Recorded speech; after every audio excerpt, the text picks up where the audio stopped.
I think there's a couple, things that always happen in football. No one ever has a bad recruiting class. No one ever has a bad spring. So we had a good spring, if that answers anybody's questions.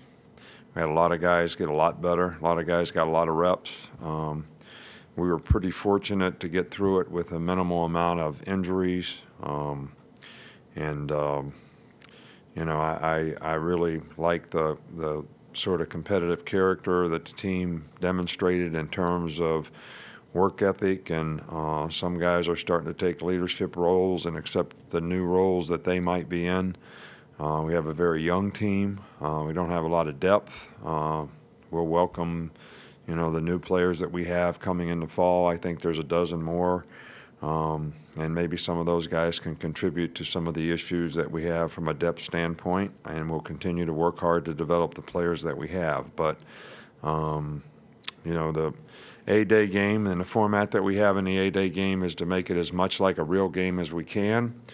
So, we put the first offense will go against the first defense, so that means that the first offense is the Crimson team, the first defense is on the white team. The first offense has the second defense on their team. The first defense has the second offense on their team, so they're playing against each other. And we play for, steak and beans. And the winning team gets flowers on the table, waited on. The losing team gets paper plates and one pot of baked beans. And as much as I like baked beans being the commissioner, I usually eat with the winning team, just to set a good example. So we're looking forward to Saturday. A-Day is a special day around here. We've had some wonderful crowds, and regardless of the weather, regardless of the circumstance, I think that A-Day crowd really shows our players, all the people involved in the program, all the recruits that we have here, their appreciation for all the hard work that these guys have done and do to try to make our fan base and our supporters proud of the kind of football program that we have. And we're hopeful that we'll have a very enthusiastic and supportive crowd, and lots of folks come out to have lots of fun here, for the A-Day game on Saturday. There's a lot of great traditions, in this game, whether it's Denny Chimes, the captain's getting inducted. I think, a lot of these things are special and what make being at the University of Alabama a very special place. We have 3 players, possibly 4, that won't go in the scrimmage. Terrell Lewis, who is getting really, really better, but no sense in making him, play, right now. Jedrick Wills did not need surgery or anything, just has a pretty good ankle sprain. Will probably hold him out. Ben Davis has been out for the entire spring from surgeries that he had. And Major Tennyson is questionable because he has to go through concussion protocol. So, anybody have any questions? Coach, we'll start back left with Cecil. Coach, when you divide up the teams, do you try and have one relatively cohesive offensive line that you've worked with out there, or is it just one guy on one team, one guy on another? Well, basically the theory of how we split the teams up is we don't try to put the best against the rest. Okay, so we don't try to stack the whole first offense because really we want to split the teams up so that they get to play more. For instance, I'll use the receivers as an example. I feel like we have 4 starters at receiver. Well, we're going to put 3 of them on a team, but if we put 4 of them on a team, they're not going to play very much. So we'll put 3 of them on a team, and then, we'll put another player to be a sub with that group. So, because we want these guys to have the experience of being able to play as much of a game-like situation as we possibly can. So we do the same thing with the offensive line. We got a couple guys out in the offensive line, so we got some guys makeshift, so this doesn't necessarily mean how the line's going to end up. But, again, we're going to put the players in a position so that they get the most experience by playing in a game-like situation. Coach, come up front right with Charlie. Just wanted to ask what you've seen from Josh McMillan this spring. Josh has done a nice job. He's worked really, really hard. He's always been a great program guy, great team guy. Do whatever he can to help the team in any way. And you know, he's done a good job. I think he's got more confidence and better understanding of what we expect him to do, and he's done a pretty good job. Go back in the middle here with Michael. Yeah, just want to know how things were going with the star position and the different guys you guys had rotating through there. Well, we just keep rotating them. You know, I mean, you know, Shaheem coming back from the injury is not 100%. He's still probably not 100% speed-wise. I think he's cleared to play, and you know, but I don't think he can run quite as fast as he used to. He'll eventually get there. So we know he played a whole year at Star. We played Diggs for 2 weeks at Star. We played Patrick for a couple weeks at Star. Played Jaron Maiden at Star.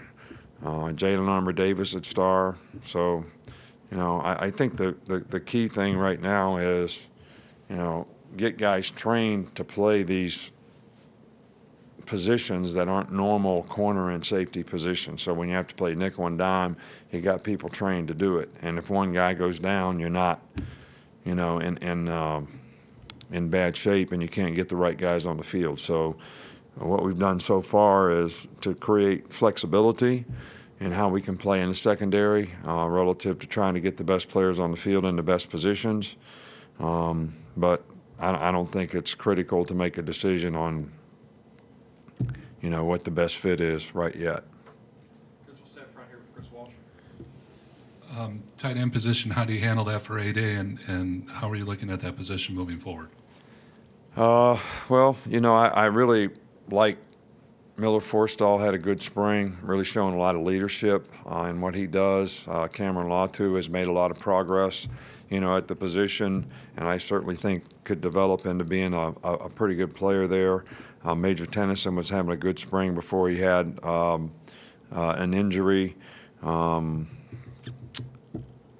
know, so Kedrick James has, you know, been out there practicing, and he's got a chance to make a contribution. So we're everybody's developing, everybody's working hard, you know. So we just, you know, keep on keeping on, trying to make those guys better. Two more, Coach Tony, then Alex. Earlier this spring, you talked about the center position, how you wanted to see progression there. Just what's the update on that position? Yeah, Chris Owens has done a really good job there. He has done a really good job when he's had to play there. Dalcourt looks like he's a young guy that could be a good center somewhere down the road at some point in time. So we've got a lot of guys that can play the position, and I'm pleased with the progress that they made. Chris Owens has really shown a lot of leadership and really worked hard this spring, and I think, you know, I think his teammates have a lot of confidence in him. So, but we're going to keep on trying to get those guys to play better and better and better as we go. But you know, I think we have enough good players in the offensive line. We're just going to have to figure out what the best combination of guys, you know, will be for us next year. Finish up right here with Alex. I was just curious, in the past, you know, you've had like one guy kicking field goals and punting for both teams. How do you anticipate with the competition at those positions handling that in the spring game? I think the goal is to make sure that we have a couple guys punt, and I think we want to make sure we have a couple guys get opportunities to kick field goals. So I'm not as concerned about what team they're on.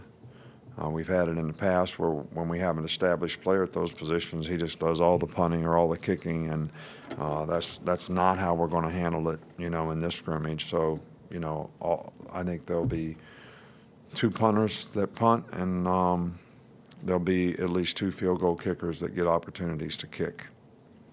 And, you know, I just like to make one statement, you know, to make sure everybody understands, you know, who we are and what we do. You know, our whole goal here in this program is to help people be more successful in life. So, you know, we support every player and every decision they make. regardless of what it is. We want to help them with all their decisions to have the best opportunity to be successful, create the most value for themselves and their future. And once any player decides what he's going to do in any part of our program in any way, we're going to support them in every way that we can. That's what we've always done. I think our players pretty much understand that. So we have a lot of players that come back here a lot, and they're very proud of what they were able to accomplish while they're here at the university, and they're always welcome back. And that's something that's very important to us, and it's very important to the program. So thank you. Thanks, Coach. Brought to you by America's Thrift Store, where your donations benefit Make-A-Wish of Alabama. Find out more at donateforwishes.org.